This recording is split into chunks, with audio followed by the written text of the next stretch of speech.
Every year we're told what foods and flavors will define what we will be eating, what will be on our plates, what will be in the grocery stores, or even in the restaurants. But where do these trends come from? And do they really matter? I'm Marianne Smith Edge, and today we're going to talk about a topic that's always top of mind, especially at the beginning of every year: food trends.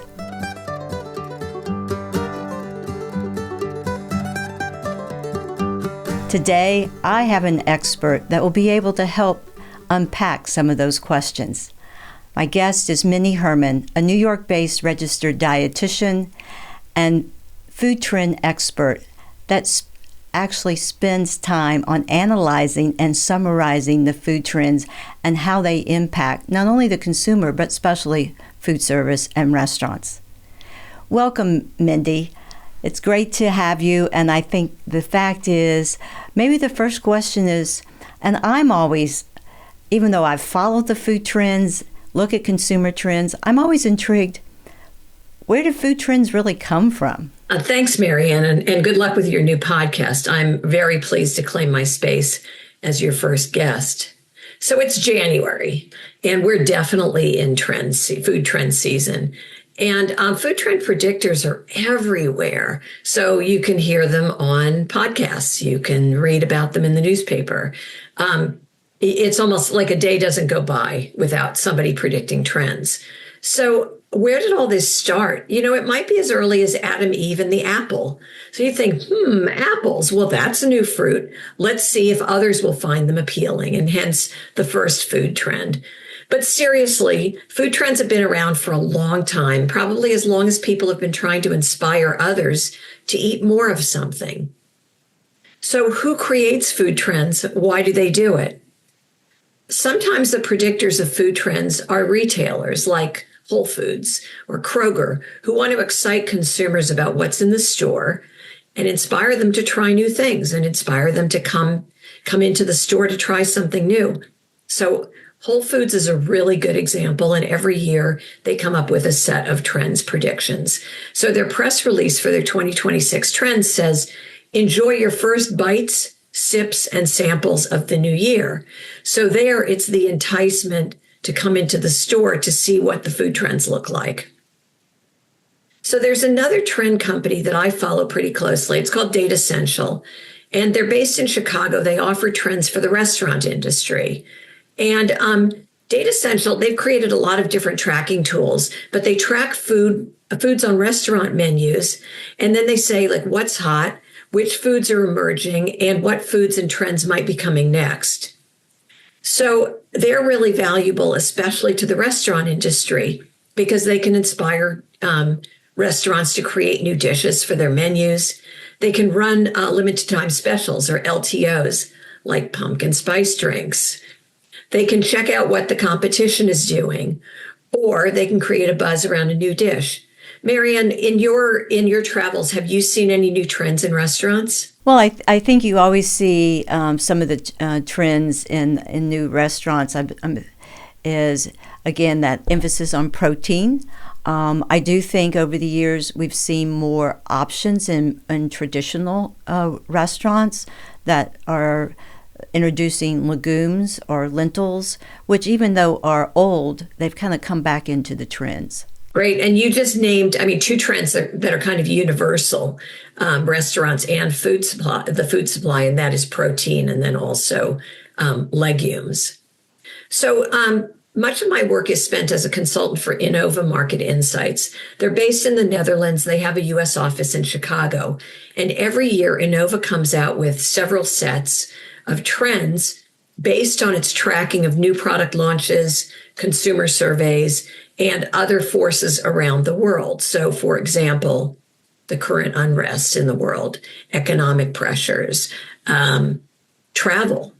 So the biggest report that Innova does is its top 10 trends for food and beverage products for the new year, and they've been doing them for years and years and years. And then Innova also offers insights on consumer trends, flavor trends, packaging trends, and all sorts of other trends. I don't know if there are folks that you like to follow and trends watchers that you check in with kind of on an annual basis. You mentioned Whole Foods, and of course they're usually the first one out of the gate because they always have trends for the following year, usually in the fall, and then I'll look at Innova and a variety. All you have to do is put in trends into a Google search, and of course you have a dozen or more that look at them. Food Navigator, and it's interesting sometimes to compare when you look at, and I know your work does, is, okay, what are they saying is in the EU versus what's in the US? And I'm kind of curious. I always think a lot of times some of the trends, or especially you and I know from nutrition science, is that I always say it starts across the pond and comes into the U.S. Do you ever see that type of movement on trends, that sometimes perhaps what we say is trending in the U.S. actually has been trending somewhere else previously? Oh, absolutely. And especially with travel and social media and how connected we all are, it's really easy for something to start in another country or another region and then come over to the US. A lot of times when people travel, or even, as simply as they're going to restaurants in their own country, when they see trends, then they say, hey, I'd like to do that at home. I'd like to see that in my local restaurants. One of the big trends in the US right now is GLP-1 drugs.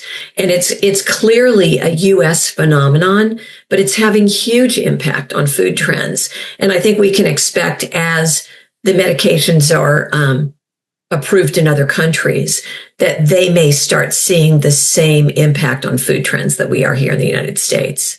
Well, you mentioned GLP-1s, and everybody has heard that, and we probably know that there's probably more people on them even that we know personally than what we realize. When we talk about the impact, unpack that a little bit for me to talk a little bit more. Of course, protein is key in that, but where do you see that movement go? And especially, not that we're talking about GLPs necessarily in this, but that is a definite introduction into the health world that is impacted trends. And now that it's also in pill form, there's probably going to be an increase in the number of users. So where do you see that taking the food industry, restaurants, et cetera, in the coming year or so? That's a great question. And it's an example of how something that is not a food can really impact food trends. So I don't know where to start. Okay, so first of all, protein, because it's super important for people to be eating a high protein diet to help maintain muscle mass. Smaller portions. People just they're not eating as much. So it's going to impact packaged foods, because portions, I don't know, when I go to the store, I look at portion sizes, and a lot of times I think that it's just too small. But now people who do packaged foods are going to find that maybe the portion size they've been serving is right size for folks on GLP-1 drugs. There's been a move to health. So all of a sudden, people who were snacking on tortilla chips and candy and other types of snacks aren't finding them appealing anymore. They're looking for things that are more healthful. So it's a whole change in mindset. And that is going to change, I think, what prepared foods look like in the grocery store, what things look like in restaurants, and also the products that people are buying. And there may be like whole product lines that lose popularity, at least with the people who are on GLP-1 drugs. And I think a lot of times when we talk about trends, the trends impact that top 5% of consumers. But then if you dig down deeper, sometimes the trends aren't even relevant to folks who are more income insecure, food insecure, who live in food deserts. A lot of the trend stuff may seem just fluffy. Well, two comments on that is that what I really, I think this particular trend of when you mention smaller portions, even though all aren't going to be on the GLP-1 drugs, ultimately it could help all of us, because we know that you and I probably complain at times the size of portions in restaurants. Others would say, well, that's not enough. But again, if we right size portions, it could be beneficial for all of us. And, I think to your point about do trends really affect all or only the first 5%? And I'm always, when I read that with that lens, because when it says, oh, the flavor of the year, and I noticed for 2026 the flavor of the year, black currant. The fact is, for some that'll be a really hot topic. Others, it's not about a flavor or a trend. It's about, do I have access to food and can I afford it?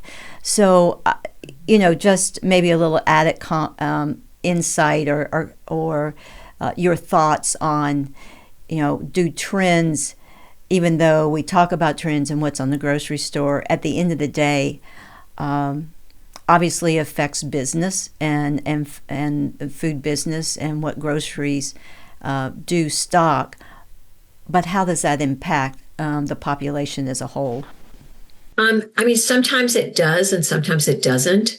And I think one of the most important things with looking at trends is you have to kind of step back from that, the need to do an annual trend, and look big picture. Like, what's driving these trends that we're seeing? So definitely the focus on protein is huge. It will be huge.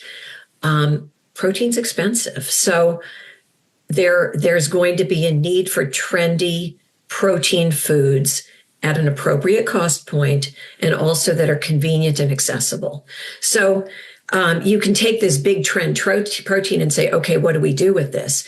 If you look at portion size, one of the big issues is this balance between portion size and value. And for somebody who's food insecure or income insecure, they're going to be looking for good value for the money.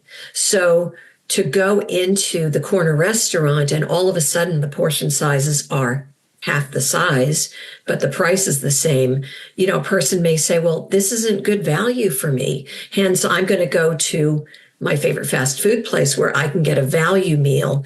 And then nutrition trends don't really matter. It's what can fill them up for the money that they have. That's always, I think, an issue in that regard, is what we might know as portions is what people perceive as what is really fulfilling. So I think that remains to be seen. Let's change a little bit, because I mentioned black currant, and I went back through some that was McCormick has said that's the flavor of the year. And then I went back to some blogs I have written over the last few years. And for example, a couple years ago, kelp was going to, in the seaweed vegetables, that was the future in that regard. And then a couple years ago, talking about companies definitely going back to some of the traditional grains, from oats and barley. And then we know quinoa has come into play as being very popular in that regard. What's your thoughts on some of these? And I just mentioned, of course, we know global flavors have continued to kind of be a hot over the last several years. But looking back on some of those specific things, and maybe you've identified a few too, when they said 2 or 3 years ago this is going to be hot. Is that still trending, or it was kind of a flash in the pan? It's probably it's a combination of the two. And I'm chuckling when you're talking about black currant, because sometimes, like, if the flavor of the year was, say, pumpkin spice, my favorite flavor to bash on, it's pretty accessible for people, so they can feel like they're part of the trend. Black currants are delicious. They are really, really nutritious. They're really functional foods. But have you ever seen a black currant in the grocery store? And I can guarantee you, if you did, they'd be really expensive. So then you get into so the flavor of black currant, but the issue is we're moving away from, at least the trends are trying to move away from foods that are more highly processed and move toward foods in their whole food state. So, black currants are kind of fun. Will it take off? Who knows? So, but you asked me a question about some of the things we talked about. So let's look at some of these, like kelp and sea vegetables. They were predicted to be hot a few years ago. They're creeping in more than the average consumer might know. So one force is the diversification of Asian cuisines. They use sea vegetables. They have seaweed salads, and sushi is wrapped in sea vegetables. But what people might not know is that sea vegetables are also a source of omega-3s. So fish sourcing of omega-3s has contributed to drops in a lot of fish populations. So if you think about omega-3s now coming from sea vegetables, you address the sustainability issue with seafood. But the other is for people who don't want to eat animal products or who advocate for preservation of animal populations, now they can get their omega-3s in a form that is more sustainable. Now, looking at grains, it's true, traditional grains are more visible. I love going, I don't know if you do this, go to the Bob's Red Mill display, because they have ancient grains, they have all sorts of flours, and they're really, really fun to play with and fun to look at. But they face I think they face challenges. One is cultivation on large scale. Another is cost, because they are more expensive. Flavor can be an issue for some people because they are more strongly flavored. And versatility is another issue. But then you can look at quinoa, for example, which is just, taken off like wildfire over the past, I don't know, what would you say, 10 years maybe for quinoa? Yes, I was in Peru in 2016, and for a food conference, and you might have been there, but that was one of the things when we went out to one of the towns outside and was looking at some of the plants, the quinoa plants, and the impact, and kind of moved to the impact back to some of these trends. How does that impact?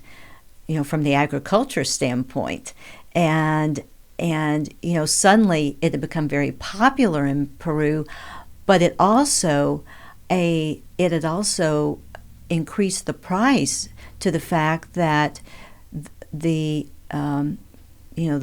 population in Peru suddenly was having a hard time even purchasing one because they were exporting, but the cost had gone up.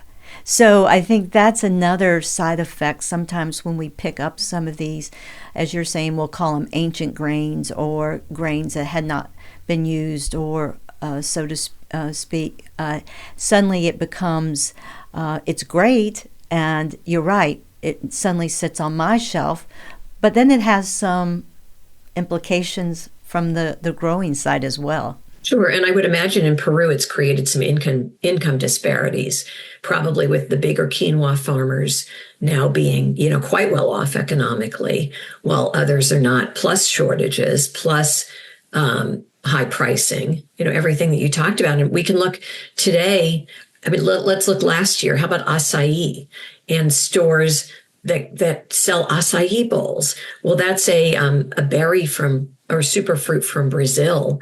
I'm going to be in Brazil in a couple of weeks, and I'm really looking forward to talking to folks about what's going on with acai, because I would imagine it's a similar story. And then we can look at one of this year's big flavors, which is ube. It's a purple yam from the Philippines. And there too, it's a finite marketplace. And so is all of this demand for ube, how is it affecting the Filipino population, where ube is part of their traditional food culture? And just a little background, because I had looked at that, and I did a little background, and it very similar to some of the incidents we talked about with quinoa, was the fact that the whole supply and demand is that the demand is not what the supply can keep up with, and so again, that can definitely become an issue in that particular area.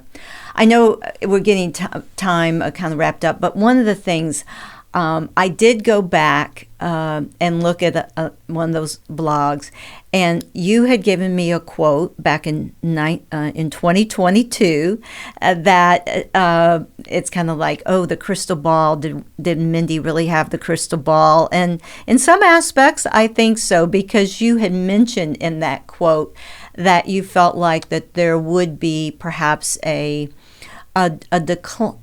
decline in the acceptance or consumption of plant based and not natural plant, but basically plant animal protein substitutes in that regard. So I would be curious where, if you think your crystal ball in 22 actually still is still on target when we look at 2026.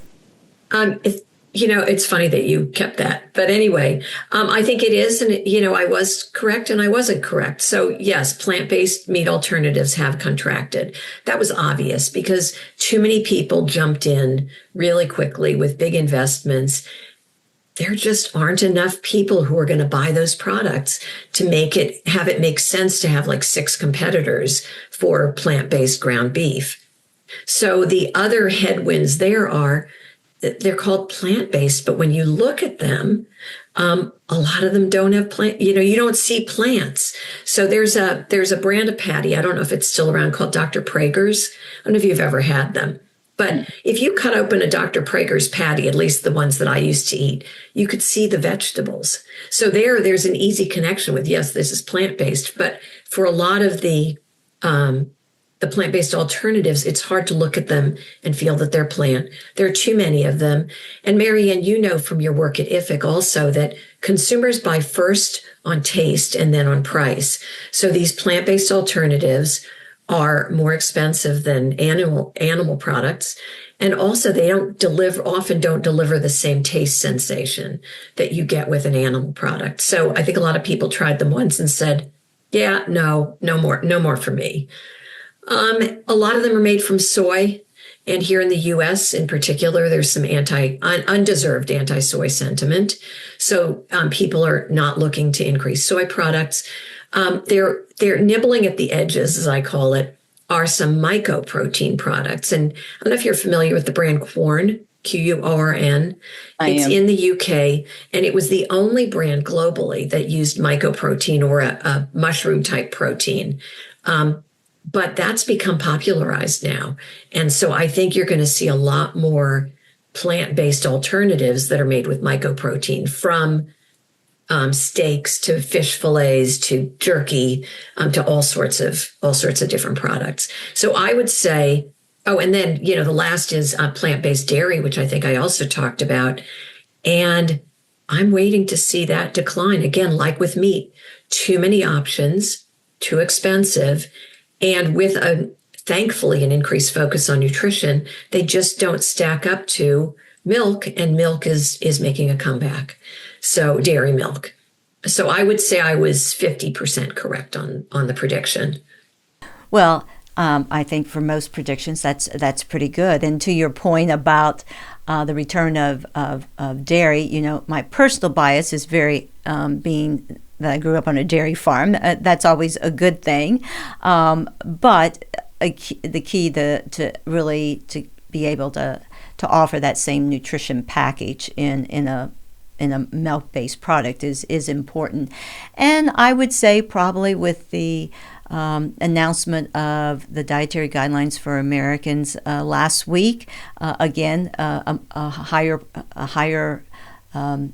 presence or emphasis on return of animal proteins, that will probably always be, we'll probably see some definitely increase in consumption in that particular area.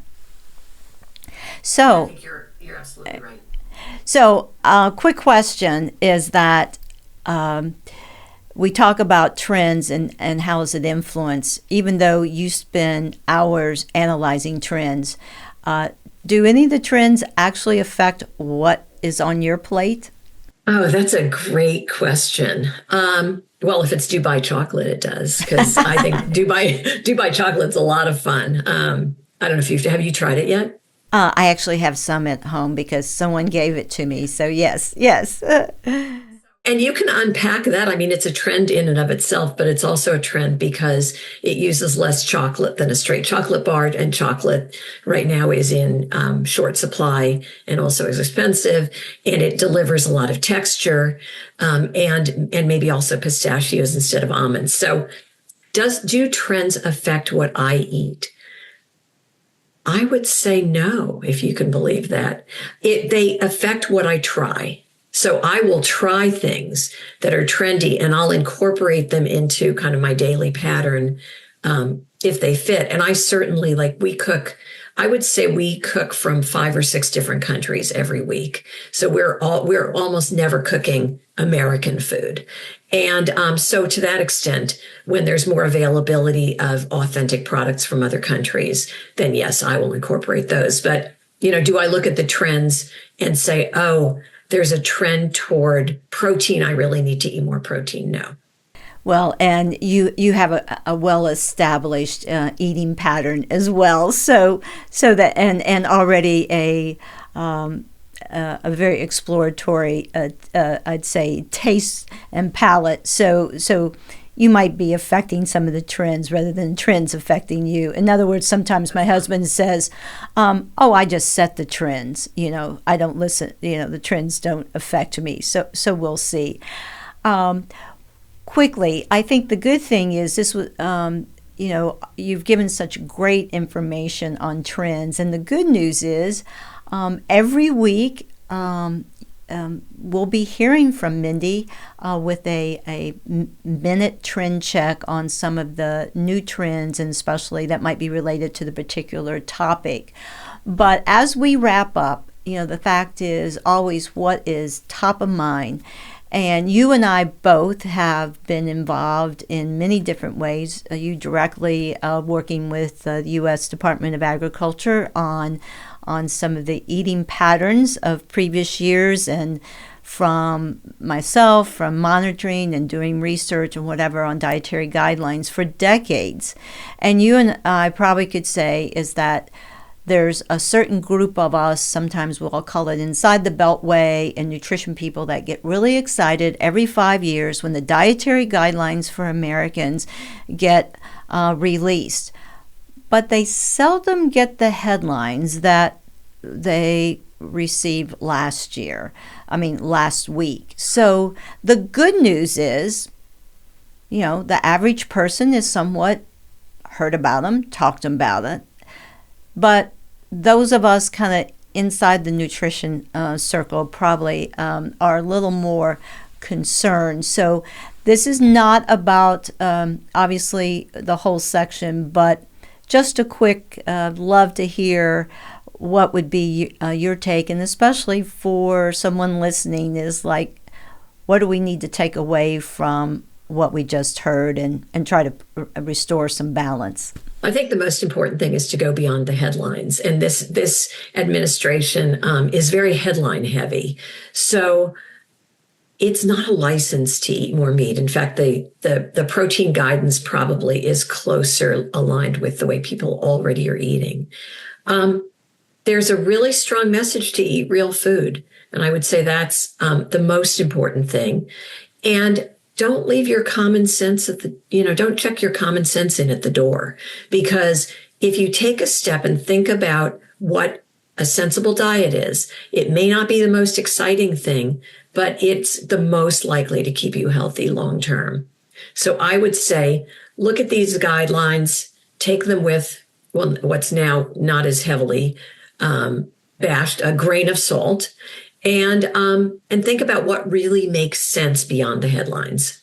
And I would add to that is that dietary guidelines have always been about real food, and it's not a new phenomenon in that reality. It's just looking at it perhaps through a little different lens. But again, it's whether it's what influences trends, nutrition, but it's looking at how do we be able to get nutrient dense foods.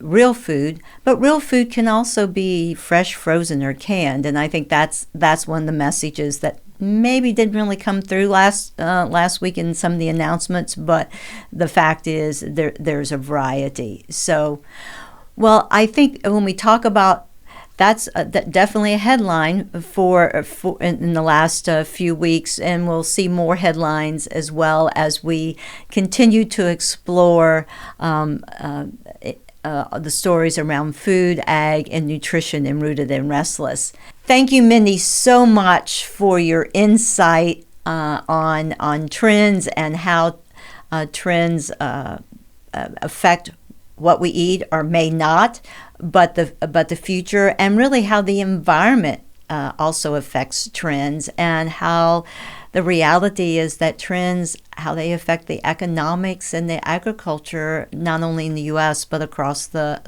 world, because after all, it's about global influence wherever we eat.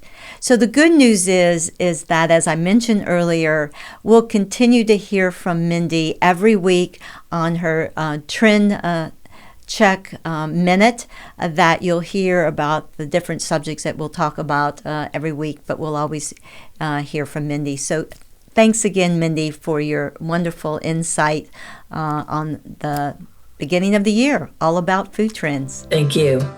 Stay tuned, because food always has a story, and it's not as simple as you think. Thanks for listening. Subscribe to Rooted and Restless wherever you listen to podcasts, or find us on YouTube.